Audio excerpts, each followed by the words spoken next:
Welcome to the podcast, Your Content Connection, Modern Content Migration Strategies for Microsoft 365.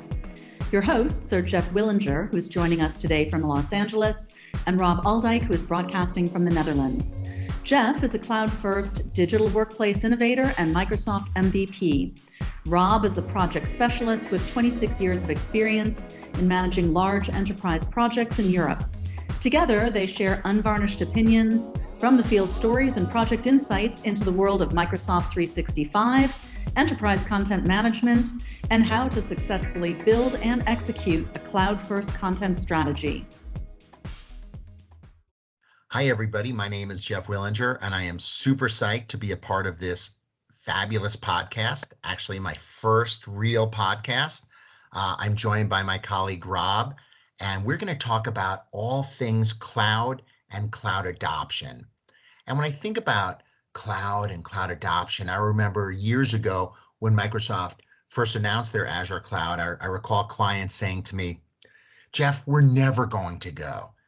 And now it's not a matter of when they're going to go. Now it's not a matter of if they're going to go. It's really when they're going to go, right? It's no longer that future aspiration. It's actually an urgent mandate. We all know that cloud is an essential requirement for this idea of digital transformation.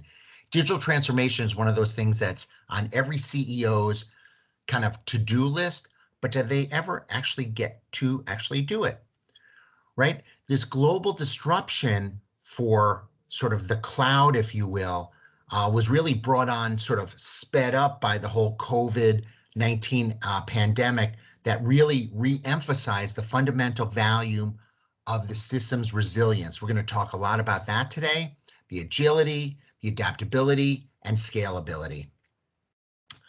Right, Rob? I mean, enterprises have no choice but to try to outmaneuver uncertainty by sustaining operations under severe disruption, flexing demand, managing a massive accelerated shift to a new way of working remote and digital working. I mean, we've been talking about it for years, and guess what? It's here now. Yeah, that's right, Jeff. And I took the liberty to look at some numbers from recent surveys, and I must say those numbers are quite compelling. So, for instance, if you look at the total market value, so Gartner predicts that this basically cloud application industry will be worth a whopping $143.7 billion by 2022. So that's incredible. Also predicting that essentially, if you compare to 2020, where basically all IT workloads add up to 20% of cloud consumption, will rise to 40% in 2023. So almost double, or exactly double. So basically, the shift to cloud is inevitable. All large companies, but also smaller ones, are not only considering it, but actually doing it. And basically, we can expect it in a few years' time.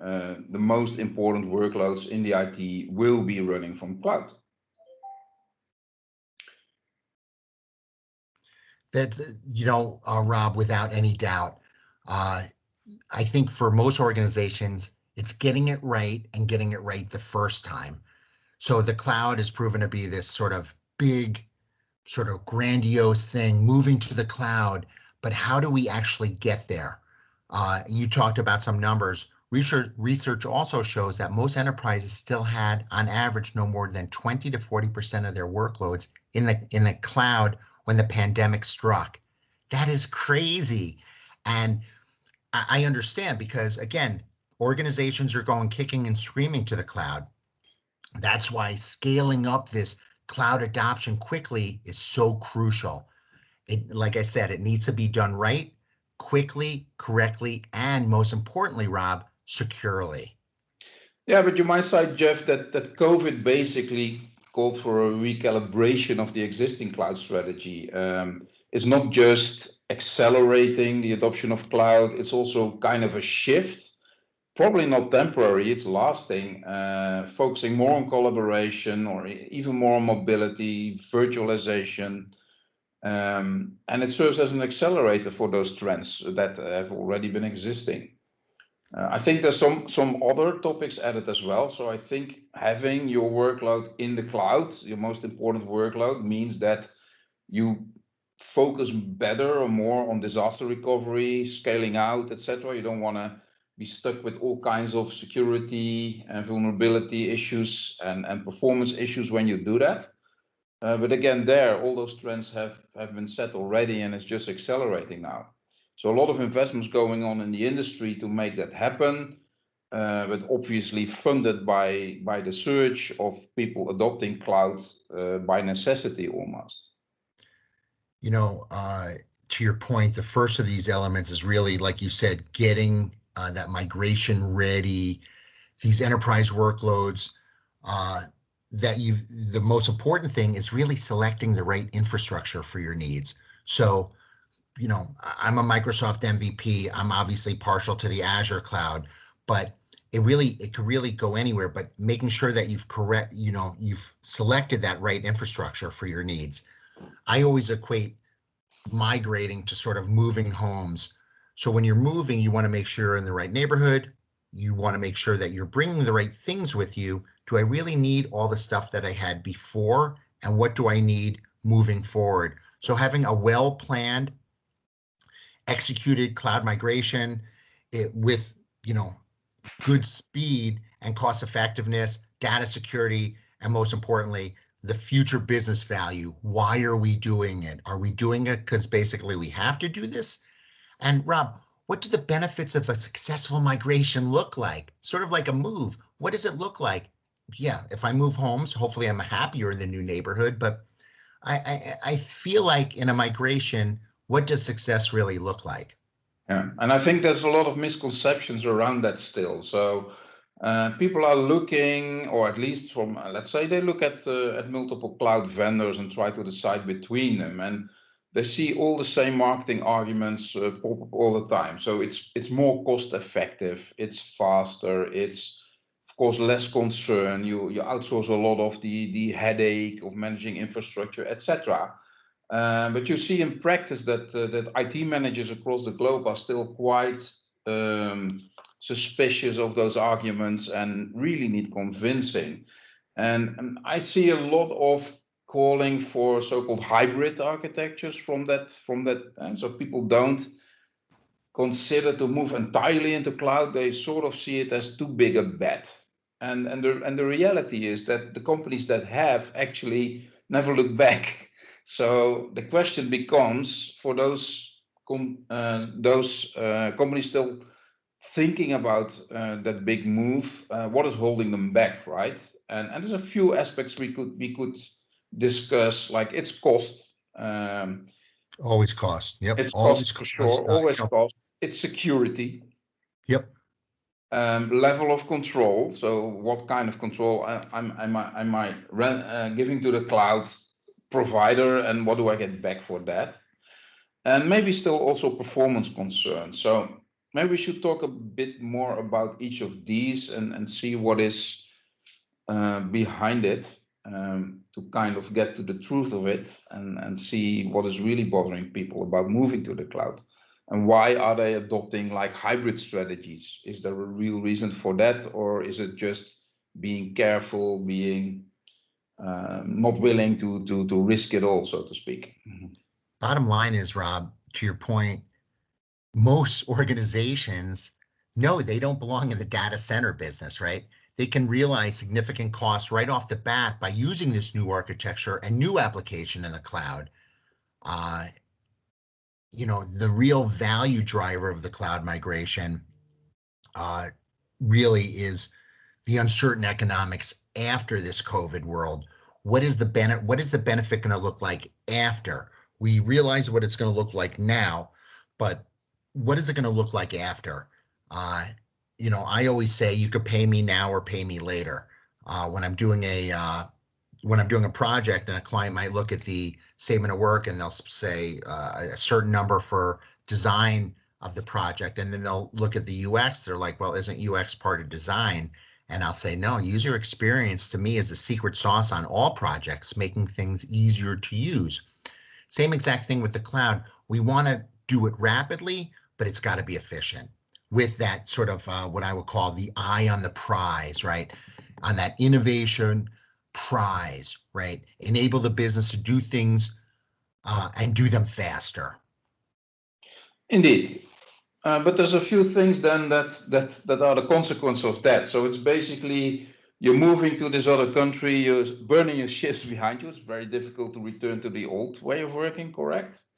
And then what is the impact of that? So maybe you didn't plan at all. You were forced by COVID to make some tough decisions, scale it up, etc., move more users to cloud way of working much earlier than you planned for instance. And maybe you did not bring all the governance in place that you needed, and you're only going to figure out in the coming months what that all means. How bad is that actually? I think through this push, actually, it will solve a big problem, which is if you did the planned move and inevitably you had to cut costs at some point in time, the first thing that drops is governance and thinking about how to organize stuff. Worst case scenario, you would be left with an information mess just in another data center, essentially, right? So what I sincerely hope is that by moving bigger communities to cloud computing automatically, you are basically forced to think about governance properly. And all of those other concerns that you thought about before are kind of behind you already. You will find out if it's cheaper or not, but are you really able to compare the cost that you previously had to the one you're getting? You will be faced with it already. Same for security. Basically, the claim is that as a cloud provider, you can invest a lot more into security than you can as an individual customer. So you should have the best security available, right? But what if you don't discuss social vulnerabilities, basically social hacking, etc.? If you don't take measures for that in your organization, all these sort of physical and virtual security measures are void. And that's what I mean exactly by creating the plan in hindsight. Once you made the move already, you are basically forced to still think about all those features. And I think that's the nice thing about this trend, because I think otherwise that kind of thinking would not have happened in the first place. Yeah, I mean, what we're talking about really at the end of the day is looking to long-term value, right? I see migration as essentially the first step to really maximizing the cloud value. That scalability, resilience, security, lower cost of ownership. That's really, Rob, that's literally just the start. It needs to be seen in a broader context, meaning enabling the IT environment to run in a different way and unlocking that new business value. So yeah, the old thing, if you fail to plan to fail. That's basically it in a nutshell here. Exactly. So it's not necessarily a bad thing, right? So something good can come out of COVID after all. Essentially, if you have made the move because of this, it's a good thing because you need the critical mass to reap the benefits anyhow. So cloud computing benefits from having larger workloads. Essentially, that's when the ROI kicks in quite early. And I think that's what we see happening. But at the same time, it drives slightly different perspective from what we've seen before. There's a lot of new services popping up every week almost now that are playing into the fact that larger groups of users are basically onboarding.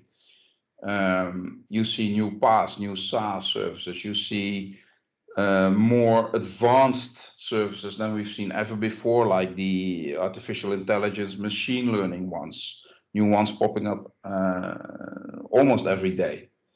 Low code initiatives, centralized analytics, the first vertical solutions popping up. I think really we are in a situation where all this is accelerating, and it is for the better for the market. Let's be sure of that. I'm not sure yet if this also leads to lower cost of services. That still has to be proven, but I think if you look at the trends, yeah, that is actually the case. There's more competition, there's more cloud providers, there's something to choose from. You can actually adopt hybrid strategies much easier now, and integration is becoming much easier. So I think the thresholds for adopting cloud fully have been lowered significantly over the last few months, and it will continue to happen. You know, from an IT perspective, helping our employees adapt to the sort of new way of working. So a cloud migration changes how enterprises work, right? For the IT area, employees will need to be reskilled to work with new tools and new platforms. Application support may be different, especially if the legacy applications have been switched out of, a SaaS solution, or refactoring work that really has been needed. Business users too may need to adapt to the new systems, services, and all this needs to be handled with care, compassion, sensitivity, right? Especially as the workforces deal with the extra challenges of managing the uncertainty around the pandemic.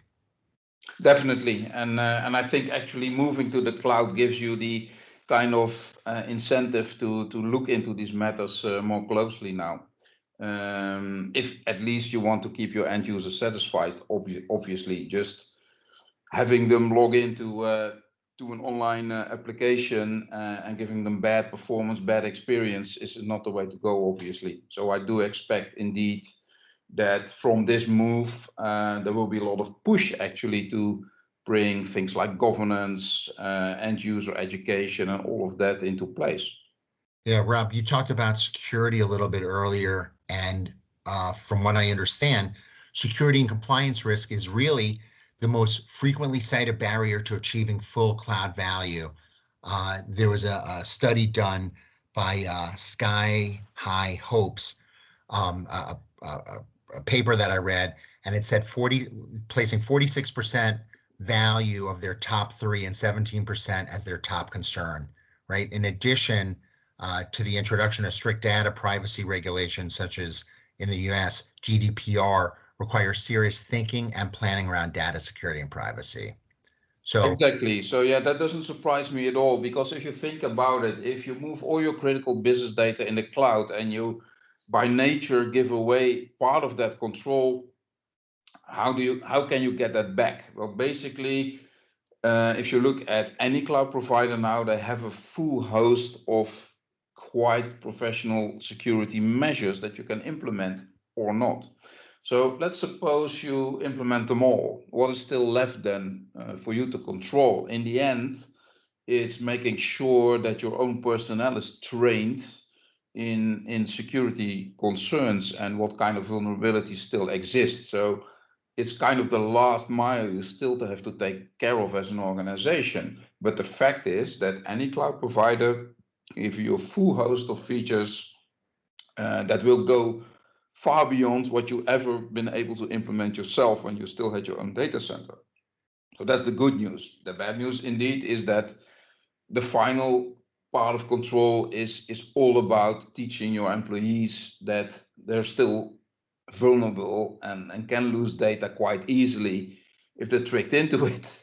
And but at least that's more focused, and you can create special programs for that. Yeah. Your Content Connection is produced by Xillio. If you like our podcast, don't forget to subscribe, and please take a moment to tell your friends about it. What else do you want to talk about, Rob? Figuring out cloud provider. I mean, what do you think keeps folks up? I don't think they're thinking strategy. Do you? Now, my question, which I've been pondering upon, is how realistic is it to have a really on the one hand, a really hybrid infrastructure architecture, and on the other hand, how to have multiple providers work together. So there's pros and cons to both scenarios, right? And even if you mix up both, it becomes even more complex. So I think if you invested a lot into implementing microservices and basically all of your critical applications are relying on REST APIs and stuff like that, you're probably okay, because it gives you a lot of options and flexibility in optimizing your application landscape. The fact is one of the reasons that you do it to be not relying too much on a single provider and the dreaded vendor lock-in. If that is the reason, I'm not really sure if it weighs against the fact that you have to adopt multiple architecture standards. And deploying applications on AWS really is different from deploying applications on MS Azure. I'm not saying that those applications and services cannot work together across the providers, but you will have an integration challenge in that sense. So it really has to have a strong business case before you consider that. And I see more and more organizations opting for trying to get the best out of a single provider before they consider shifting some workload to another. So that's one aspect.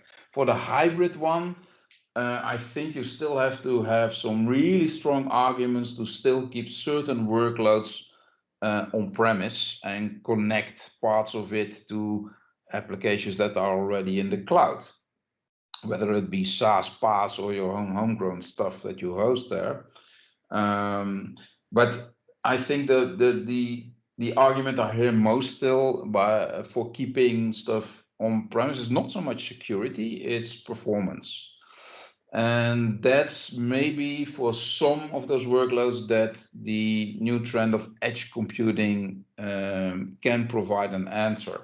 I think initially it's mostly geared, edge computing is mostly geared towards the adopting IoT, right? So all those remote sensors, etc., that somehow you want to connect real time to your cloud applications, and that's not a trivial thing. So for that, edge computing has been invented, and that's more interesting, I think, for those remote locations, maybe regional offices, for instance, that don't have a high-speed connection and still need to process a lot of data. You can do that locally and synchronize it later with your main application in the cloud, for instance, your big data platform or something. So both technologies would make sense to purposely keep a hybrid architecture, I would say. But it's more like finding a solution for a performance problem than anything else, as far as I can see. You know, like anything else, getting the right professionals behind you is going to be the key to any successful project. Again, going back to migrating, moving homes. If you're going to have some home construction, you want to have the best or one of the best, draw out the plans, figuring out if you're remodeling a bathroom, where, do we want to upgrade the toilet? What kind of sink do we want? The lighting, maybe wallpaper. Exact same thing when we're migrating, say from FileNet to SharePoint or Documentum to SharePoint. Having the right professionals behind it, I think, is going to be the key. And that's an interesting thing, Jeff, because if you think about it, what professionals do you still have in-house to do that kind of stuff? You outsourced all the hardware infrastructure parts already. Basically, the whole maintenance of whatever you have running in the cloud is done remotely, still by your own personnel. But more and more we see basically repetitive tasks, but also special one-off tasks, like you mentioned, migration, being handed over to external experts. And that's not a bad thing as such, but you have to make sure that you do the due diligence and contract the right party with the right experience to do that kind of stuff, because it's still about your precious data. Yep, exactly. Thank you for listening to Your Content Connection, where we share unvarnished opinions about the world of content management with our listeners. This podcast has been brought to you by Xillio, your Microsoft 365 partner. Check us out at www.xillio.com. I've got something I want to finish with. So when you're thinking about migration, defining the cloud migration, I read this, Accenture did a study, and they call it the 7 R's. Retire the applications you simply don't need anymore. Retain on-premise applications that are too complex or costly to migrate. Rehost applications quickly in the cloud. Re-platform applications that need to run on a different operating system in the cloud. 5, replace applications for which better and/or cheaper SaaS solutions are available. Absolutely. 6, refactor applications that need significant code rework for the cloud, decoupling them from other systems as needed. And then the seventh R is reimagine business processes to take advantage of the cloud, often by redefining and enhancing core value props. Yeah, that's a very, very, very valuable model, actually, Jeff. And I know it. I've worked with it actually when I was part of that organization. What is the thing that you can get out of that kind of mantra? Mostly is you need the right criteria to decide between those scenarios. That's very important, and you have to really think that through. Because I think when you're decommissioning legacy applications, you have to make really sure that you can actually do that without causing too big a problem. And I've seen very often that when you shut down whatever application or database, which still has users, that you will find out if you did not do it properly, you run into trouble because you effectively lose data, or the access to data, or at least a reasonable way of accessing the data. And that's why you really need to think 3 times before you actually do it. Sometimes I've seen that it's better to indeed re-platform it into cloud, still keep it available, other than shutting it down altogether. So the criteria for doing that are really important for choosing between those scenarios, but they all have value. That's for sure. Yeah.